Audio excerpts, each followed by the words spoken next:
جھیل کا پانی اس کے گھٹنوں تک تھا۔ بوڑھے کی سفید داڑھی، مونچھیں اور سر کے بال بری طرح سے بکھرے ہوئے تھے اور وہ بے حد ڈرا ہوا دکھائی دے رہا تھا۔ بوڑھے کو جھیل میں دیکھ کر شیخ چلی فوراً چھلانگ لگا کر گدھے سے اتر آیا اور آنکھیں پھاڑ پھاڑ کر جھیل میں کھڑے بوڑھے کو دیکھنے لگا۔ مجھے بچاؤ، مجھے بچاؤ، میں ڈوب رہا ہوں۔ بوڑھے نے شیخ چلی کو دیکھا تو اس نے اور زیادہ اونچی آواز میں چیخنا شروع کر دیا۔ ارے تم جھیل میں کیا کر رہے ہو؟ جلدی کرو، باہر نکلو، نہیں تو ڈوب جاؤ گے۔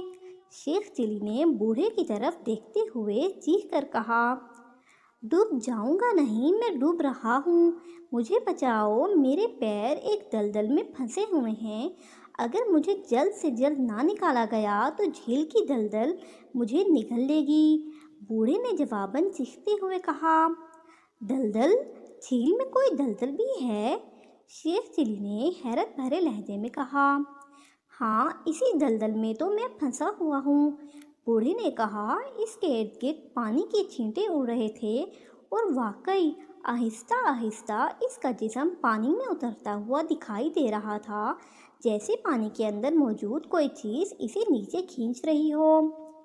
لیکن تم جھیل کے اندر کیوں گئے تھے اور اس دلدل میں کیسے پھنس گئے؟ شیخ چلی نے اس سے پوچھا۔ میں یہاں مرغیوں کے بچے ڈھونڈنے آیا تھا، بوڑھے نے منہ بناتے ہوئے کہا۔ مرغیوں کے بچے، وہ بھی جھیل میں؟ شیخ چلی نے حیرت سے کہا۔ ہاں، میری مرغیاں جھیل میں انڈے دیتی ہیں اور یہی انہیں سینچتی ہیں، اور پھر جب بچے نکلتے ہیں تو میں انہیں یہاں سے نکال کر لے جاتا ہوں۔ احمق انسان، باتیں مت کرو اور مجھے یہاں سے نکالنے کی کوشش کرو۔ نکال تو میں تمہیں لوں گا، لیکن مرغیوں کے بچے؟ کون سی مرغیوں کے بچے؟ وہیں جن کے بارے میں تم بتا رہے ہو کہ مرغیاں جھیل میں انڈے دیتی ہیں، پھر وہ ان انڈوں کو سینچتی ہیں جن سے بچے نکلتے ہیں۔ شیخ چلی نے حماقت بھرے لہجے میں کہا تو بوڑھے نے غصے اور جلاہٹ سے بے اختیار اپنا سر پیٹ لیا۔ میں تو تمہاری احمقانہ باتوں کے جواب میں تم پر طنز کر رہا تھا، پاگل انسان۔ دنیا میں کون سی ایسی مرغیاں ہوتی ہیں جو جھیلوں میں انڈے دے کر اور انہیں سینچ کر بچے نکالتی ہیں؟ بوڑھے نے غصے سے کہا۔ تمہاری مرغیاں؟ شیخ چلی نے معصومیت سے کہا، اور بوڑھے کا دل چاہا کہ وہ کسی چیز سے اپنا سر پھاڑ لے کہ یہ کیسا عجیب احمق انسان ہے جو اس کی مدد کے بجائے اس سے الٹی سیدھی باتیں کر رہا ہے۔ تم میری مدد کرو گے یا نہیں؟ کیا مدد کروں میں تمہاری؟ بولو، مجھے اس دلدل سے اور جھیل سے نکالو۔ میں کیسے نکالوں؟ مجھے تو تیرنا بھی نہیں آتا۔ احمق انسان، کہیں سے رسی لاؤ اور اس کا ایک سرا میری طرف پھینک دو۔ تمہارے ساتھ گدھا ہے، رسی کا دوسرا سرا گدھے کی گردن میں ڈال دینا۔ گدھا جب رسی کھینچے گا تو میں دلدل اور جھیل سے نکل آؤں گا۔ بوڑھے نے اسے ترکیب بتاتے ہوئے کہا، لو، رسی گدھے سے باندھنے کی کیا ضرورت ہے؟ رسی پکڑ کر تو میں بھی تمہیں کھینچ سکتا ہوں۔ شیخ چلی نے کہا، کچھ کرو گے یا یوں ہی باتیں ہی بناتے رہو گے؟ میرے پاس رسی ہوگی تو میں کچھ کروں گا۔ اس جنگل میں تمہارے لیے میں رسی کہاں سے لاؤں؟ ہاں، اگر تم کل تک کا انتظار کرو تو میں اپنے گھر جا کر رسی لا سکتا ہوں۔ کل تک؟ کل تک تو میری لاش بھی دلدل میں گل سڑ چکی ہوگی۔ بوڑھے نے کہا۔ چند لمحے وہ سوچتا رہا، پھر اس نے آنکھیں بند کیں، منہ ہی منہ میں کچھ پڑھا اور پھر اس نے ہوا میں ہاتھ مارا تو اچانک اس کے ہاتھ میں رسی کا ایک گچھا آ گیا۔ اس کے ہاتھ میں اچانک رسی کا گچھا نمودار ہوتے دیکھ کر شیخ چلی اچھل پڑا۔ یہ لو رسی کا گچھا اور اس کا ایک سرا اپنے گدھے کی گردن سے باندھ کر دوسرا سرا میری طرف پھینک دو، بوڑھے نے کہا، اور ساتھ ہی اس نے رسی کا گچھا پوری قوت سے شیخ چلی کی جانب اچھال دیا۔ رسی کا گچھا جھیل کے کنارے پر آ کر گرا تو شیخ چلی نے آگے بڑھ کر اسے اٹھا لیا۔ تم جادوگر ہو؟ شیخ چلی نے بوڑھے کی جانب دیکھتے ہوئے کہا۔ نہیں، میں جادوگر نہیں ہوں۔ تو پھر رسی کا یہ گچھا اچانک تمہارے ہاتھوں میں کیسے نمودار ہو گیا؟ یہ میں تمہیں بعد میں بتاؤں گا، پہلے تم مجھے نکالو باہر۔ دیکھو اب میں کاندھوں تک ڈوب چکا ہوں۔ بوڑھے نے پریشانی کے عالم میں کہا۔ وہ اب واقعی کاندھوں تک ڈوبا ہوا دکھائی دے رہا تھا۔ ٹھیک ہے، میں نکالتا ہوں تمہیں باہر، شیخ چلی نے کہا، اور اس نے رسی کا گچھا کھولنا شروع کر دیا۔ اس نے رسی کھول کر ایک طرف رکھی اور پھر اس نے وہاں پڑی ہوئی ایک بھاری لکڑی کا ٹکڑا اٹھایا اور رسی کا سرا اس لکڑی سے باندھنے لگا۔ اس نے بندھی ہوئی لکڑی رسی سے لٹکائی اور پھر رسی گھما کر زور سے بوڑھے کی جانب اچھال دی۔ رسی سے چونکہ بھاری لکڑی بندھی ہوئی تھی، اس لیے رسی کا سرا آسانی سے بوڑھے تک پہنچ گیا، جسے بوڑھے نے فوراً پکڑ لیا تھا۔ شاباش، اب تم رسی اپنی کمر سے لپیٹ لو اور پھر مجھے یہاں سے کھینچو۔ اپنی کمر سے؟ لیکن تم نے تو کہا تھا کہ رسی کا دوسرا سرا میں گدھے کی گردن سے باندھ دوں، شیخ چلی نے حیران ہو کر کہا۔ تمہارا گدھا مریل سا ہے، اس کے مقابلے میں تم زیادہ صحت مند ہو۔ گدھے میں اتنا زور نہیں کہ یہ مجھے کھینچ سکے، جبکہ تم مجھے آسانی سے کھینچ کر باہر نکال سکتے ہو، بوڑھے نے کہا۔ تو شیخ چلی نے اس بات میں سر ہلایا اور رسی کا دوسرا سرا اپنی کمر سے لپیٹ کر باندھنے لگا۔ کچھ ہی دیر میں رسی اس کی کمر اور پیٹ کے گرد لپٹ گئی تو اس نے رسی دونوں ہاتھوں سے پکڑ لی۔ وہ پیچھے ہٹا تو رسی تن سی گئی، جس کا ایک سرا جھیل میں کاندھوں تک ڈوبے ہوئے بوڑھے کے ہاتھوں میں تھا۔ شیخ چلی رسی لے کر بوڑھے کو کھینچنے ہی لگا تھا کہ اسی لمحے بوڑھے نے رسی پوری قوت سے اپنی طرف کھینچ لی۔ دیکھنے میں وہ بوڑھا انتہائی کمزور دکھائی دے رہا تھا، لیکن اس کے ہاتھوں میں نہ جانے کتنی طاقت تھی کہ اس نے جیسے ہی رسی کو جھٹکا دیا، شیخ چلی جو جھیل کے کنارے پر تھا زور سے اچھلا اور اڑتا ہوا جھیل میں جا گرا۔ شیخ چلی کے منہ سے زوردار چیخ نکل گئی تھی۔ وہ جھیل میں گر کر ابھرا اور پھر پوری طرح سے ڈبکیاں کھانا شروع ہو گیا۔ شیخ چلی کو اس طرح اچھل کر جھیل میں گرتے دیکھ کر اس کا گدھا مگو بری طرح سے گھبرا گیا۔ وہ زور زور سے ڈھینچو ڈھینچو کر کے چیخنا شروع ہو گیا، جبکہ جھیل میں موجود بوڑھا، جس کا جسم کاندھے تک ڈوب چکا تھا، اچانک اس کا جسم خود بخود جھیل سے باہر آنا شروع ہو گیا اور دیکھتے ہی دیکھتے وہ پہلے کی طرح جھیل میں کھڑا ہو گیا۔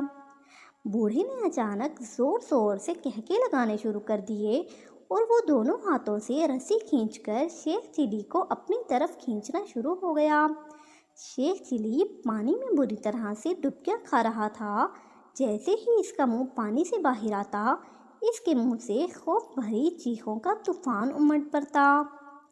وہ ہاتھ پاؤں مارتا ہوا خود کو جھیل میں ڈوبنے سے بچانے کی کوشش کر رہا تھا، لیکن اس کی کوئی کوشش کامیاب نہیں ہو رہی تھی اور بوڑھے نے شیخ چلی کو جھیل میں کافی دور تک کھینچ لیا تھا، اس لیے کنارے پر موجود شیخ چلی کا گدھا مگو بھی اس کی کوئی مدد نہیں کر سکتا تھا۔ شیخ چلی خود کو ڈوبنے سے بچانے کی ہر ممکن کوشش کر رہا تھا، لیکن بوڑھا جس بری طرح سے اسے کھینچ رہا تھا، اس کی وجہ سے شیخ چلی کو خود کو سنبھالنا مشکل ہو رہا تھا۔ اس کوشش میں اس کے پیٹ اور پھیپھڑوں میں پانی بھر گیا اور پھر شیخ چلی کو اپنا سانس رکتا ہوا محسوس ہوا۔ اس نے بہت ہاتھ پاؤں مارے لیکن کامیاب نہ ہو سکا اور پھر اس کے ذہن میں اندھیرا بھرتا چلا گیا۔ شیخ چلی کو جب ہوش آیا تو اس نے ہوش میں آتے ہی بری طرح سے چیختے ہوئے یوں ہاتھ پاؤں مارنے شروع کر دیے جیسے وہ ابھی تک خود کو جھیل کے پانی میں محسوس کر کے ڈوبنے سے بچنے کی کوشش کر رہا ہو۔ لیکن پھر جیسے ہی اسے احساس ہوا کہ وہ پانی میں نہیں ہے تو اس نے فوراً آنکھیں کھول دیں اور پھر وہ حیرت بھرے انداز میں سر اٹھا کر چاروں طرف دیکھنے لگا۔ یہ دیکھ کر اس کے چہرے پر حیرت کے تاثرات ابھر آئے کہ وہ جھیل کی بجائے ایک بڑے غار میں موجود ہے، جو ایک بڑے گول کمرے جیسا بنا ہوا تھا۔ غار کی دیواروں پر جگہ جگہ مشعلیں لگی ہوئی تھیں جو جل رہی تھیں۔ شیر چیلی زمین پر بندھا پڑا تھا۔ اس کے دونوں ہاتھ اس کی کمر کی طرف بندھے ہوئے تھے اور اس کی ٹانگوں پر بھی رسی بندھی ہوئی تھی۔ غار میں عجیب اور انتہائی ناگوار بو پھیلی ہوئی تھی۔ شیر چیلی نے سر اٹھایا تو اسے غار کی دیواروں پر جگہ جگہ خون دکھائی دیا جو خشک ہو کر سیاہ ہو چکا تھا۔ اور پھر جب شیر چیلی کی نظریں دیواروں کے پاس پڑی ہوئیں، بے شمار انسانی کھوپڑیوں اور ہڈیوں پر پڑیں، تو اس کا رنگ زرد ہو گیا۔ وہاں شیر چیلی کے سوا کوئی نہیں تھا۔ یہ کون سی جگہ ہے؟ میں یہاں کیسے آ گیا؟ اور وہ جھیل کہاں گئی؟ شیر چیلی نے خوف بھرے لہجے میں بری طرح سے ہکلاتے ہوئے کہا۔ سامنے غار کا راستہ تھا جو دور تک جاتا دکھائی دے رہا تھا۔ کوئی ہے؟ کوئی ہے؟ شیر چیلی نے چیختے ہوئے کہا۔ اسی لمحے اس کے قریب ایک دھماکہ ہوا اور دوسرے لمحے اس کے سامنے وہیں سیاہ فام بوڑھا نمودار ہو گیا جو شیر چیلی کو جھیل میں ڈوبتا دکھائی دیا تھا۔ اور شیر چیلی نے اس کی مدد کرنے کی کوشش کی تھی، لیکن بوڑھے نے اسے الٹا جھیل میں ہی کھینچ لیا تھا۔ تم یہاں؟ شیر چیلی نے بوڑھے کو دیکھ کر خوف بھرے لہجے میں کہا۔ ہاں، مجھے دیکھ کر ڈر گئے نا؟ بوڑھے نے شیر چیلی کی جانب للچائی ہوئی نظروں سے دیکھتے ہوئے کہا، جیسے وہ شیر چیلی کو کچا کھا جانا چاہتا ہو۔ کون ہو تم اور تم مجھے یہاں کیوں لائے ہو؟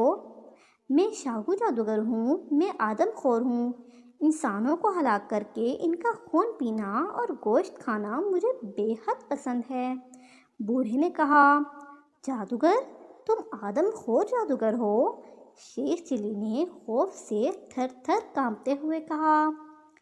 ہاں، میں مہینے میں ایک بار ایک سالم انسان کو کھا جاتا ہوں۔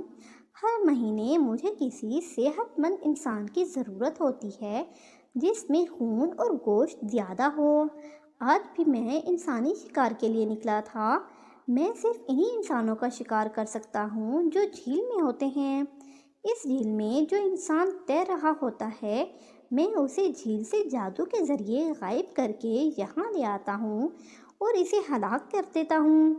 آج جب میں جھیل پر گیا تو جھیل میں کوئی نہیں تھا۔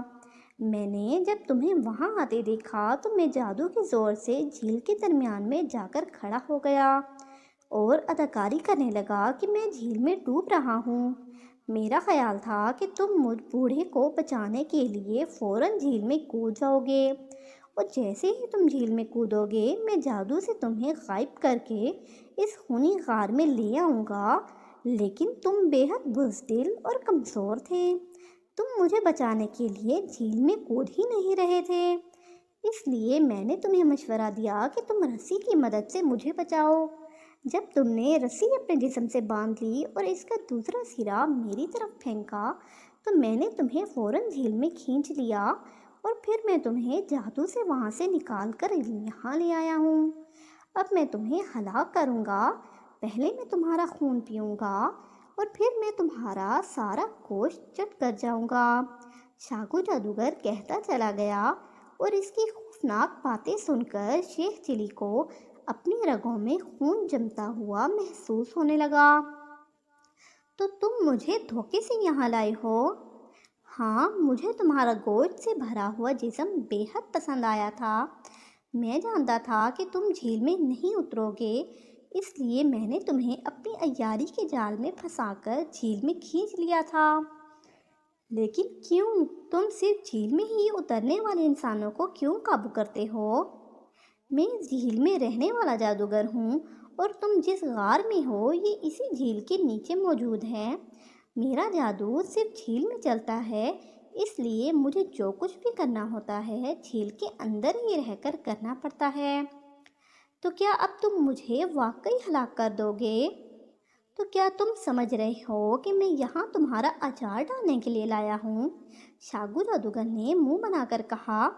اس سے پہلے کہ شیر چیلی اس سے کچھ کہتا، شاگو جادوگر نے کوئی منتر پڑھ کر شیر چیلی کی طرف پھونکا تو اچانک شیر چیلی کو زوردار جھٹکا لگا اور اسے یوں محسوس ہوا جیسے وہ زمین سے اٹھ کر کسی اونچی اور بڑی چٹان پر آ لیٹا ہو۔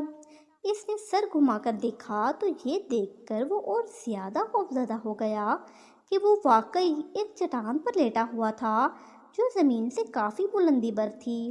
اس کا سر چٹان کے کنارے پر تھا جو خون سے بھری ہوئی تھی۔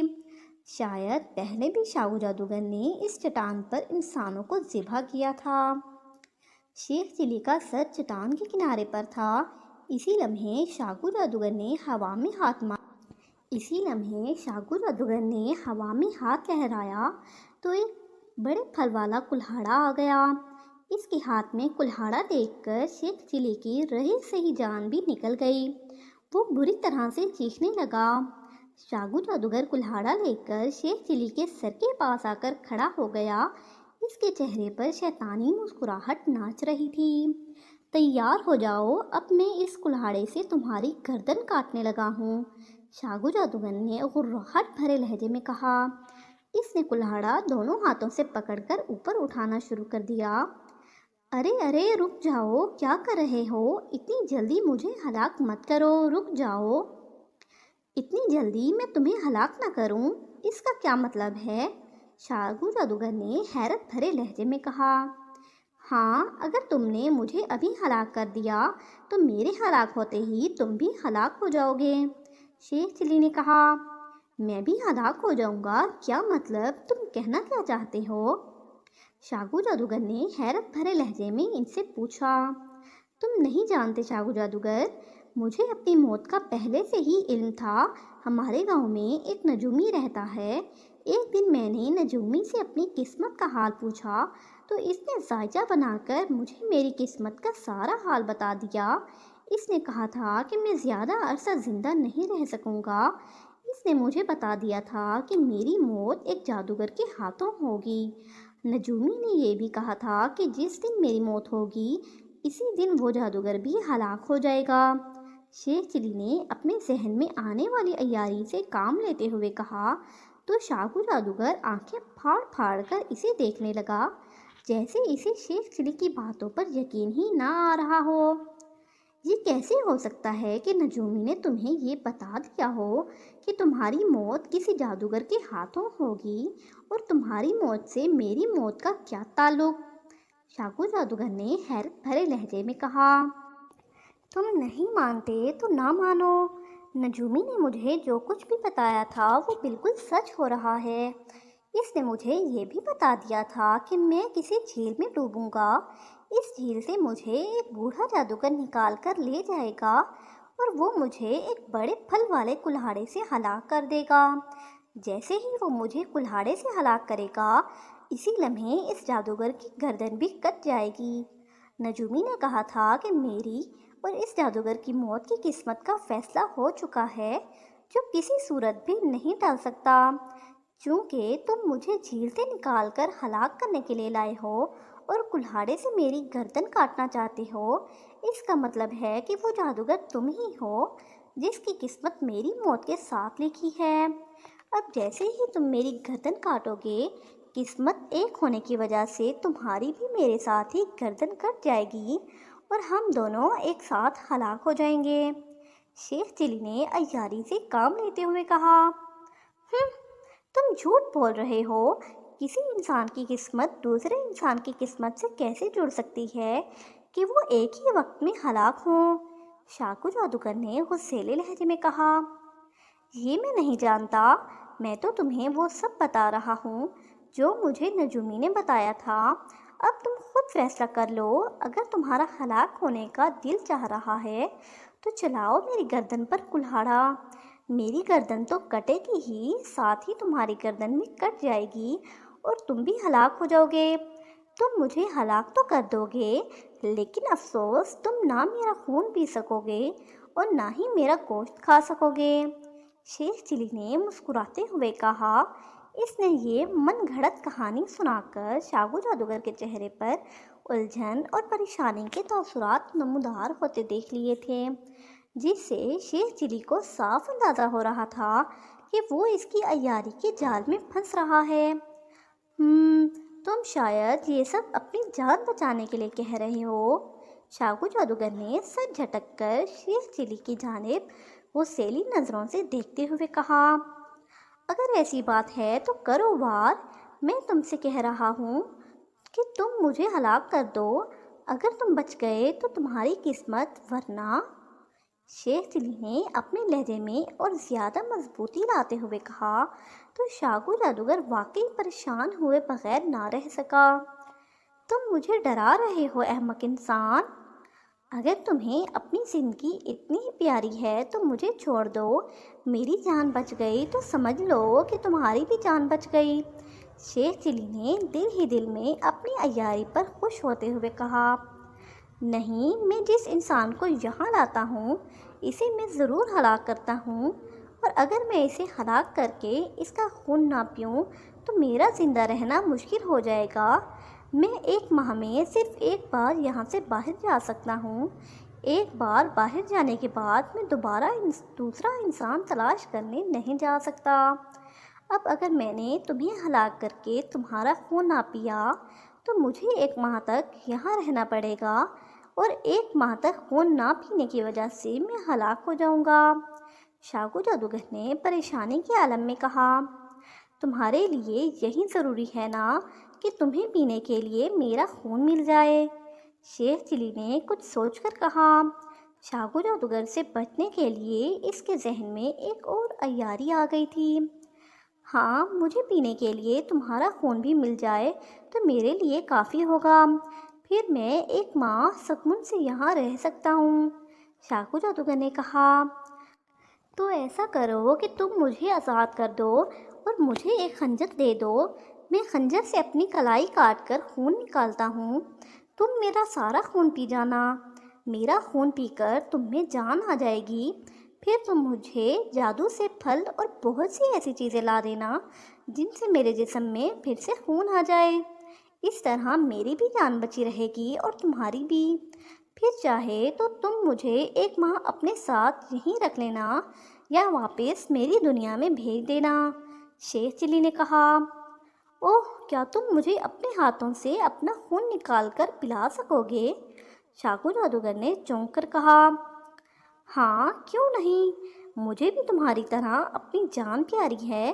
کچھ دیر کے لیے خون نہ ہونے کی وجہ سے مجھ پر نکاہت طاری ہوگی، لیکن جب تم مجھے پھل اور اچھی غذا کھلاؤ گے تو میرے جسم میں پھر سے خون آ جائے گا اور میں بھی ہلاک ہونے سے بچ جاؤں گا۔ شیخ چلی نے مسکراتے ہوئے کہا تو شاگو جادوگر سوچ میں پڑ گیا۔ کچھ دیر سوچتے رہنے کے بعد اس نے کلہاڑا ہوا میں پھینکا تو کلہاڑا دھماکے سے غائب ہو گیا۔ شاگو جادوگر نے ایک بار پھر ہوا میں ہاتھ مارا تو اس کے ہاتھوں میں ایک خنجر آ گیا۔ اس نے خنجر سے شیخ چلی کی رسیاں کاٹ کر اسے آزاد کر دیا۔ اب جلدی کرو، بھوک سے میرا برا حال ہو رہا ہے۔ خنجر سے اپنی کلائی کاٹو تاکہ میں تمہارا خون پی سکوں۔ شاگو جادوگر نے کہا اور خنجر شیخ چلی کو دے دیا۔ ہاں ہاں، کیوں نہیں، کیوں نہیں، ارے یہ کون ہے؟ شیخ چلی نے اچانک شاگو جادوگر کے عقب میں دیکھتے ہوئے کہا۔ اس کی بات سن کر شاگو جادوگر تیزی سے پلٹا۔ جیسے ہی وہ پلٹا، شیخ چلی کا خنجر والا ہاتھ حرکت میں آیا اور غار شاگو جادوگر کی تیز اور کربناک چیخوں سے گونج اٹھا۔ شیخ چلی نے موقع کا فائدہ اٹھا کر خنجر پوری قوت سے شاگو جادوگر کے پہلو میں گھونپ دیا جو اس کے دل تک اتر گیا تھا۔ شاگو جادوگر اچھل کر گرا اور تڑپ تڑپ کر ہلاک ہو گیا۔ اسی لمحے وہاں اندھیرا چھا گیا۔ آہ، مارا مجھے شیخ چلی نے عیاری سے، میں شاگو جادوگر تھا۔ اندھیرے میں شاگو جادوگر کی چیختی ہوئی آواز سنائی دی، اور جیسے ہی آواز ختم ہوئی اندھیرا ختم ہو گیا، اور یہ دیکھ کر شیخ چلی اچھل پڑا کہ وہ خونی غار کی بجائے جھیل کے اسی کنارے پر کھڑا تھا جہاں وہ مگو گدھے کے ساتھ آیا تھا۔ گدھا وہیں موجود تھا جس نے اسے دیکھتے ہی خوشی سے ڈھینچو ڈھینچو کرنا شروع کر دیا۔ خود کو جھیل کے کنارے دیکھ کر شیخ چلی بے حد خوش ہوا۔ اسے اپنی بہادری اور عیاری پر بے حد فخر محسوس ہو رہا تھا کہ اس نے ایک آدم خور جادوگر کو ہلاک کر دیا تھا جو اس کا واقعی دلیرانہ کارنامہ تھا۔ کہانی ختم۔ اگر آپ کو یہ کہانی اچھی لگی ہے تو ہمارے چینل کو سبسکرائب، لائک اینڈ شیئر کر دیں اور بیل آئیکن کو پریس کر دیں تاکہ ہماری ہر آنے والی